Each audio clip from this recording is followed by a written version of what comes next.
Welcome to your academy, Munilal sir. My dear students, आज class 9 subject English book beehive chapter 6 जिसका title है my childhood explain करने जा रहा हूँ। और मैं बता दूं कि इस टॉपिक का जो पार्ट 1 है वह मैंने पहले ही अपलोड कर रखा है, और उस पार्ट में यानी पार्ट 1 में मैंने पैराग्राफ 1 और 2 को हिंदी में एक्सप्लेन किया है डियर स्टूडेंट। तो आज हम लोग जो स्टार्ट करने जा रहे हैं टेक्स्ट का एक्सप्लेनेशन वह होगा पैराग्राफ नंबर 3 से। तो चलते हैं पैराग्राफ नंबर 3 पर। ये देखिए सामने आ गया आपका पैराग्राफ 3। तो चलिए स्टार्ट करते हैं explanation. The second world war broke out in 1939 when I was 8 years old। कलाम साहब कहते हैं कि जब मैं 8 वर्ष का था, और ईयर है 1939, तो क्या घटना घटी? Second world war. ठीक है, यानी विश्व युद्ध जिसको कहते हो ना वर्ल्ड वॉर। तो फर्स्ट वर्ल्ड वॉर तो 1914 में स्टार्ट हुआ था, लेकिन ये बात कर रहे हैं सेकेंड वर्ल्ड वॉर। ठीक है, तो second world war broke out यानी दूसरा विश्व युद्ध छिड़ गया था उस समय, जिस समय कलाम साहब 8 साल के थे। तो याद रखना है डियर स्टूडेंट्स, आपको पूछा जाएगा how old was Kalam when the second world war broke out. तो आपको बता देना है कलाम was just 8 years old। For reasons I have never been able to understand, a sudden demand for tamarind seeds erupted in the market। अब कलाम साहब कहते हैं कि रीजन्स और यानी क्या कारण रहा, किस कारण इमली का जो बीज है टैमरिंड सीड्स, इसकी डिमांड मार्केट में अचानक बढ़ गई। इरप्टेड मीन्स बढ़ जाना, यहाँ पर भड़क जाना नहीं, यहाँ पर ऐसे इरप्ट मीन्स कोई चीज अचानक फूट पड़ता है, बाहर निकलता है।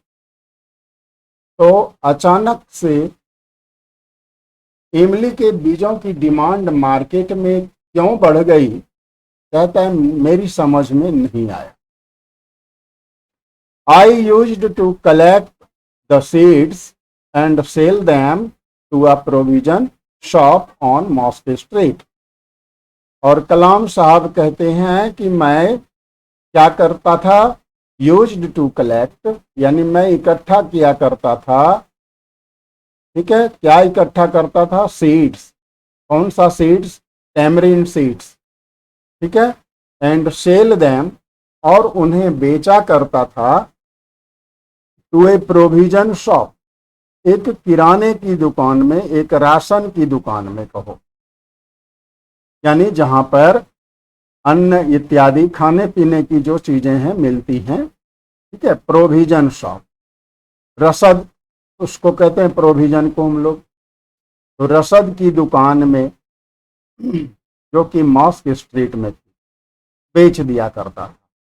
ठीक है, दिन भर इमली का बीज जब भी टाइम मिलता था निकाल चुन करके लाते थे, और उनको किसी रसद की दुकान में जो कि मॉस्क स्ट्रीट में ही थी बेच दिया करते।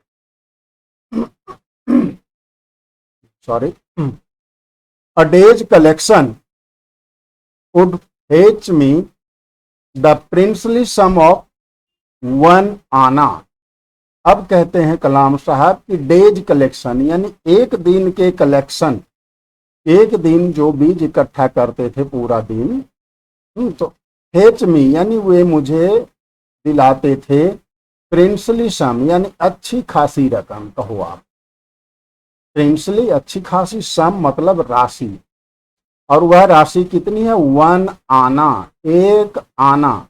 आना हमारे स्टूडेंट्स आज आपको शायद समझ में ना आता हो।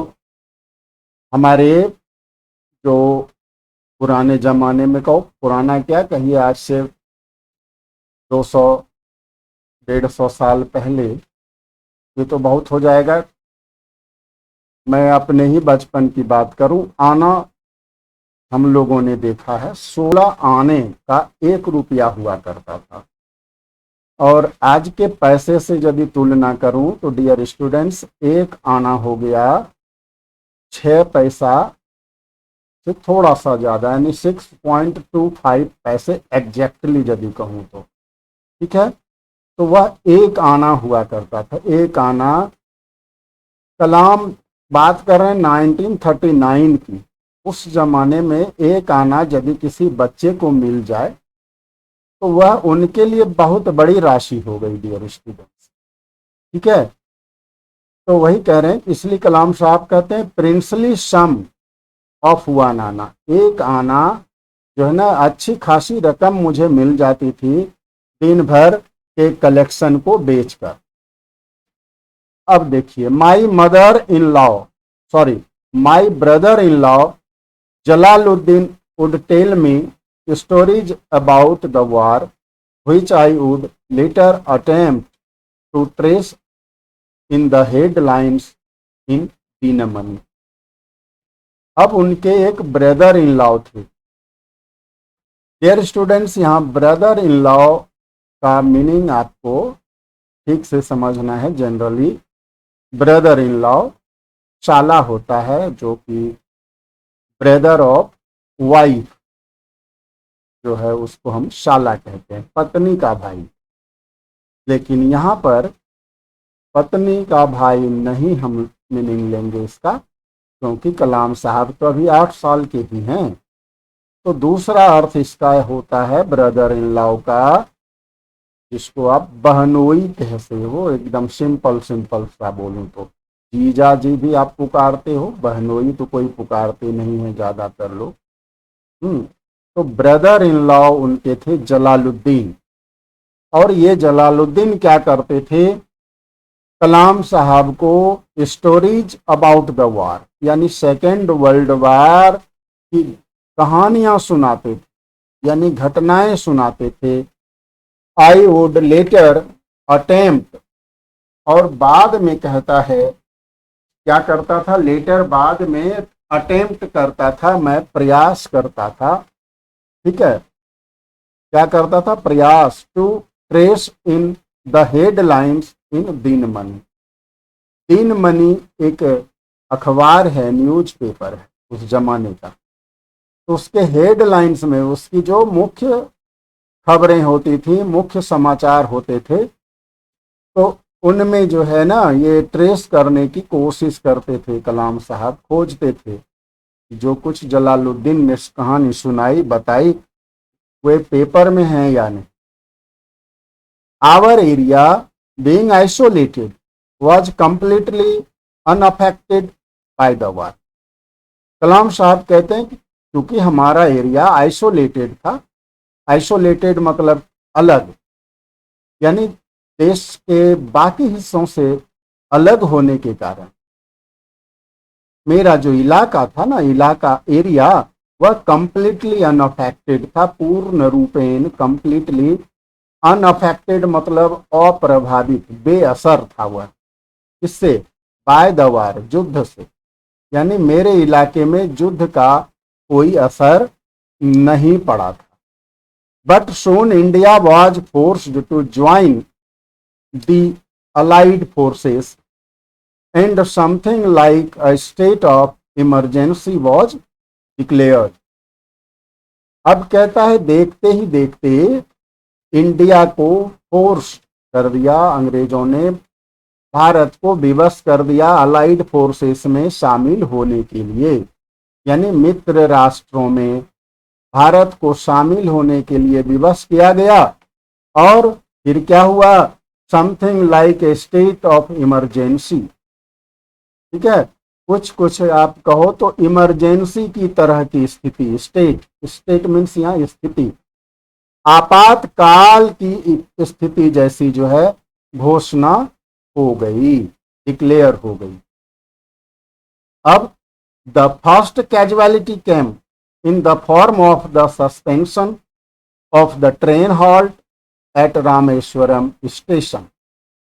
और कहता है इसकी जो पहली क्षति कैजुअलिटी आई, ये जो इमरजेंसी डिक्लेयर हुई, इसका जो पहला नुकसान हुआ हमारे इलाके में वह क्या हुआ कि ट्रेन हॉल्ट जो था, ट्रेन का ठहराव जो रामेश्वरम स्टेशन पर पहले हुआ करता था, उसको सस्पेंड कर दिया गया, स्थगित हो गया।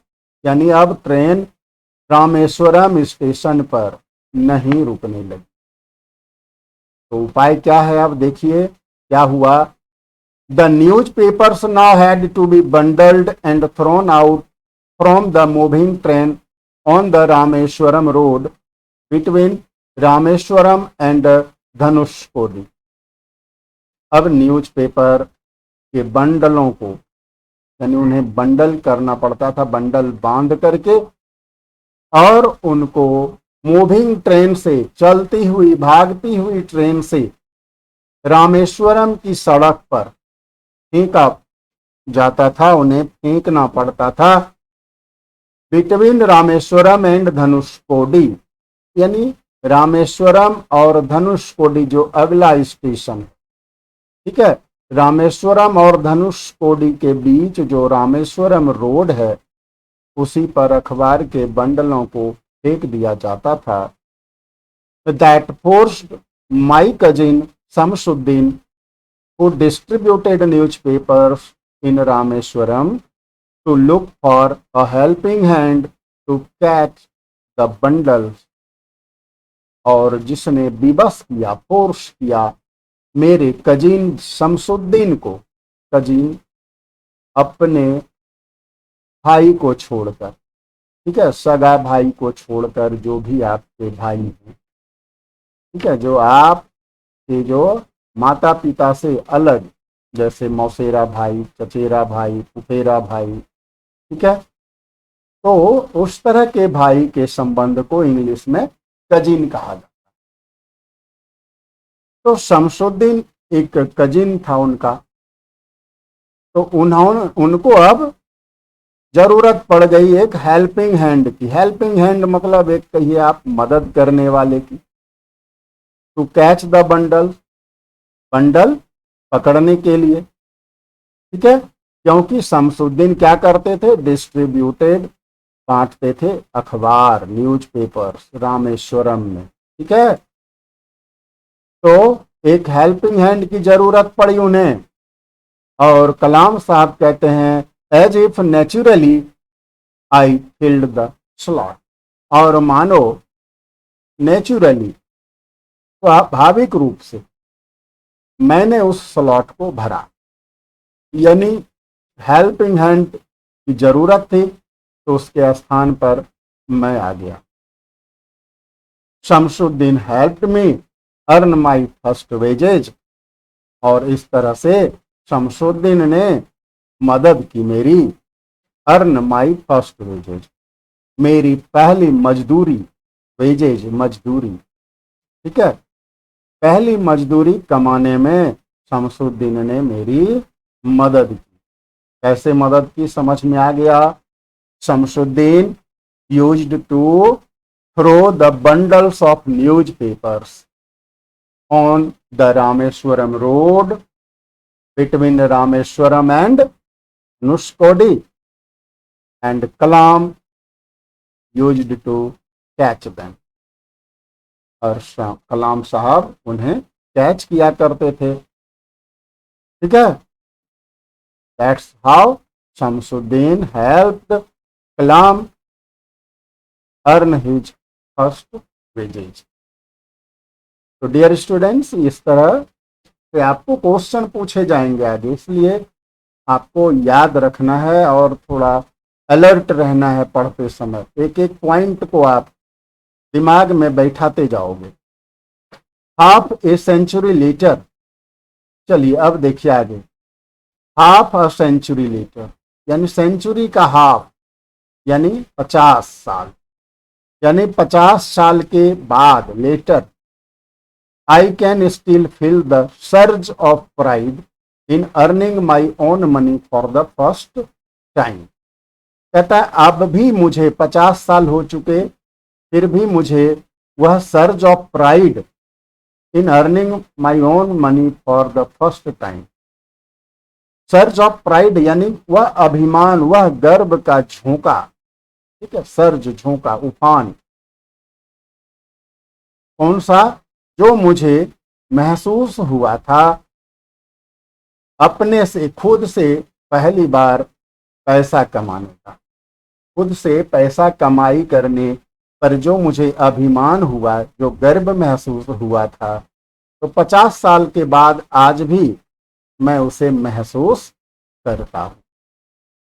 तो डियर स्टूडेंट्स, आज का एक्सप्लेनेशन यहीं तक। वीडियो काफी लंबा ना हो जाए, इसलिए मिलते हैं फिर नेक्स्ट वीडियो में।